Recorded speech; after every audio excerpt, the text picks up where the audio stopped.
So in this video, we're going to talk about tax incidence, or who bears the burden of a tax. And when we say who bears the burden of the tax, we mean who is made worse off by it. Meaning we've got consumers with their consumer surplus. We know that's the area under the demand curve and above the price, the excess of what they're willing to pay over what they have to pay.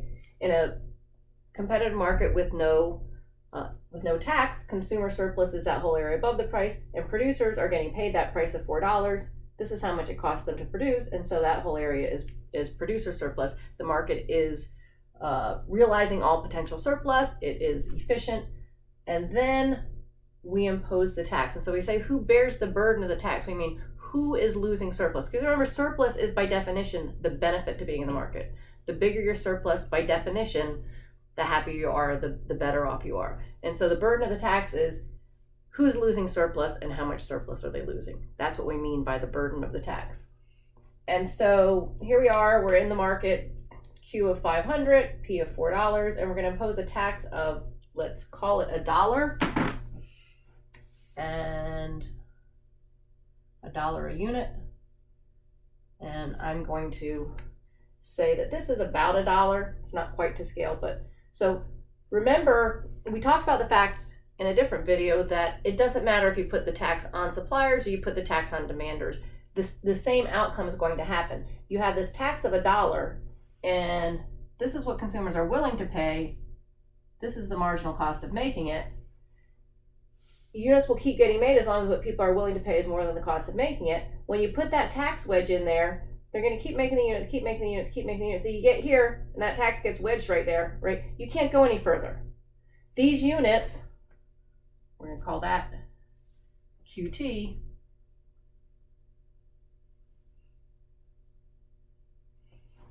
Those units from QT to Q star 0, they're not going to get made when there's a tax because, yeah, they're worth more than they cost to make. If you left the market alone, those units would be made, but they're not worth enough to cover the cost of making them and the tax. At QT, that's where we stop. At QT, the price, the willingness to pay is equal to the marginal cost plus the tax.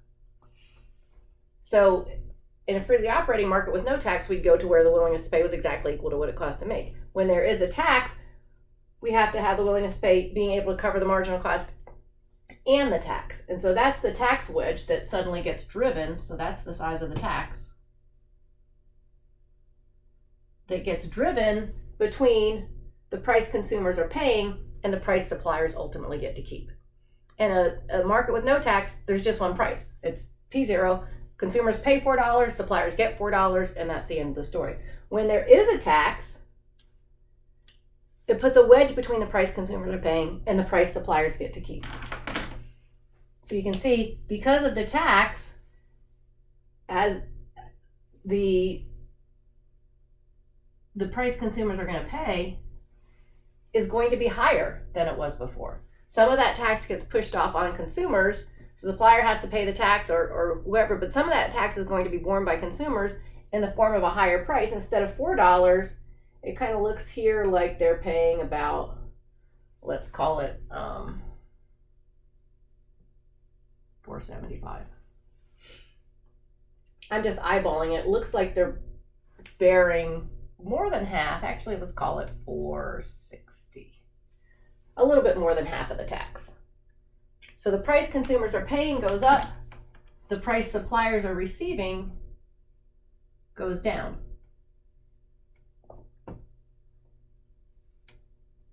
And the difference between them, the difference between the price consumers pay and the price suppliers receive is the amount of the tax.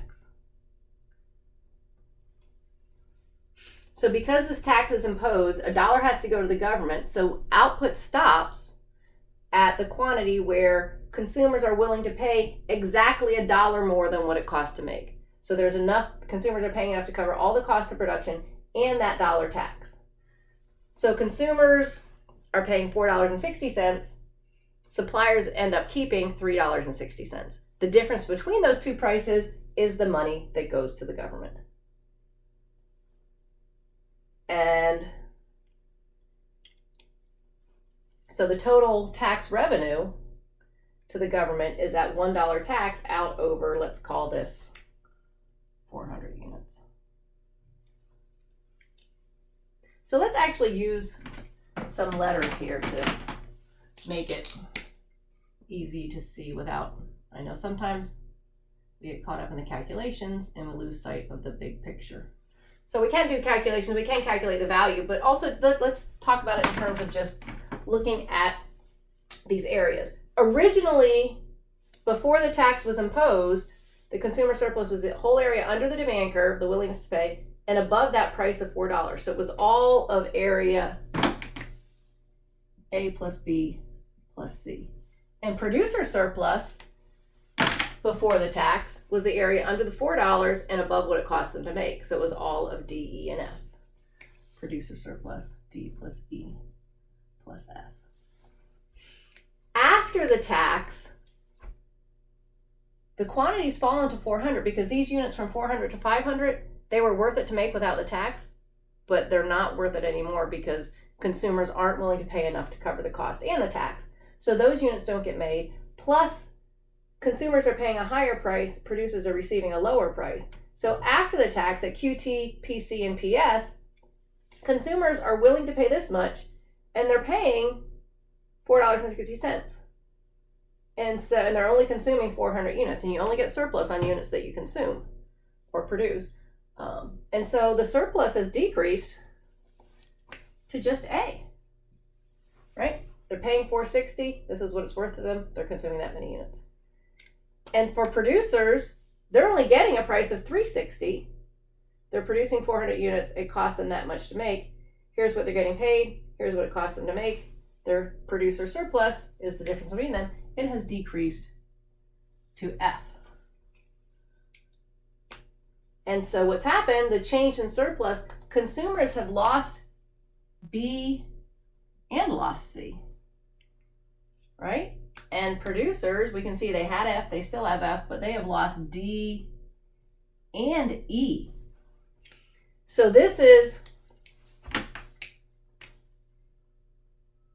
the burden of the tax. When we say the burden of the tax, this is what we're talking about. Consumers have lost B minus C in surplus. Producers have lost D minus E in surplus. All of that is a burden to the people in the market. They are worse off by that much because of the tax. Where'd all that surplus go? Who got it? Well, we can see that B and D, that's the tax revenue to the government. So B, it's $1 a unit on 400 units. And so area B is 0.6 times 400 or 240. And area D is 0.4 times 400 or 160. Area B and area D both go to the government as tax revenue. $1 a unit on 400 units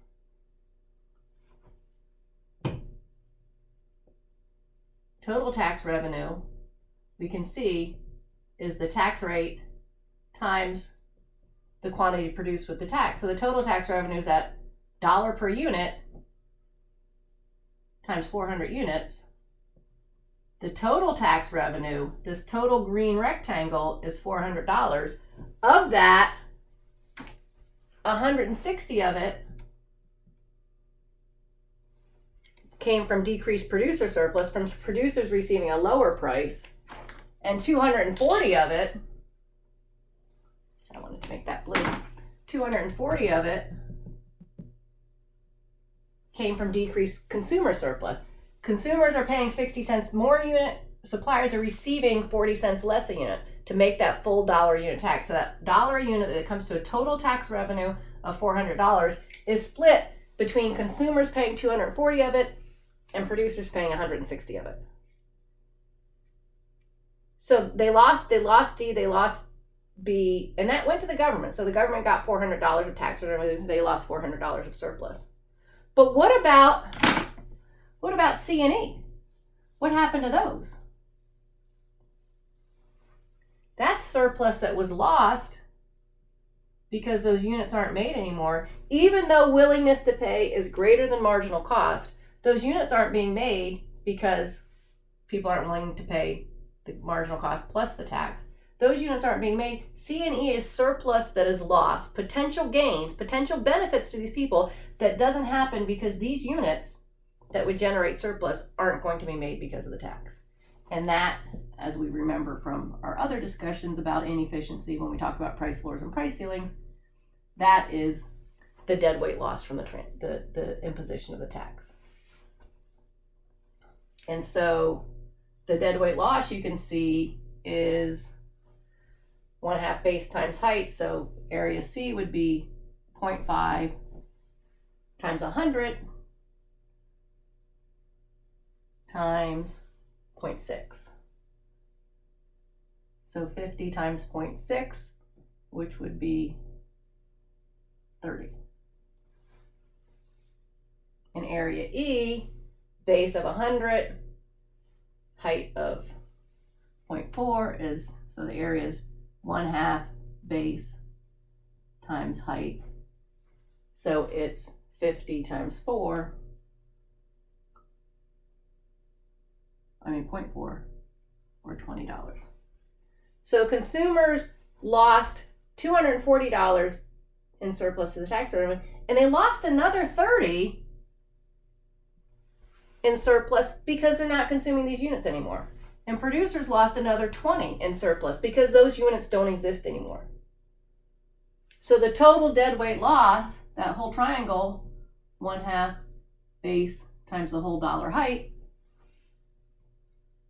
there's $50 of surplus that's being lost simply because these units that are worth more than they cost to make aren't being made. So consumers' total burden, am I using blue? Let me use blue. Consumers'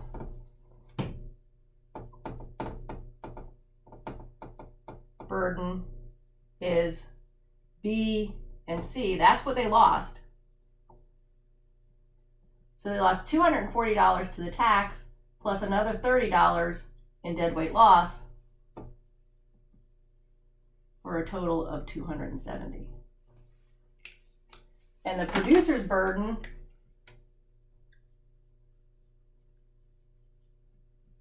they lost D and E, so they lost $160 to the tax plus $20 in deadweight loss. So they lost a total of $180 in surplus.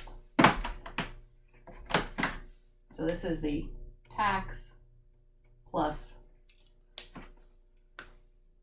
the deadweight loss equals total burden.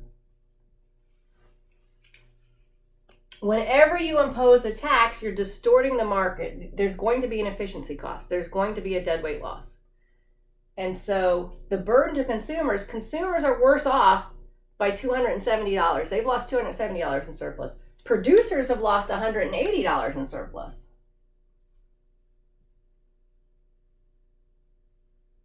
The total burden to society, the total lost surplus, is $450. But the government only gets $400 in revenue. That $50 deadweight loss, in tax lingo, we often refer to the deadweight loss of a tax as excess burden, which kind of makes sense, right? Conceptually, it actually makes more sense than deadweight loss. It's the excess burden of the tax.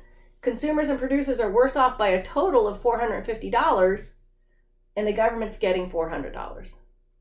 So it's good that the government's getting that revenue, but anytime you're distorting the market, there is going to be this excess burden. So like anything else, we have to say, there's this efficiency cost. We're making people worse off by $450 in order to generate $400 of revenue.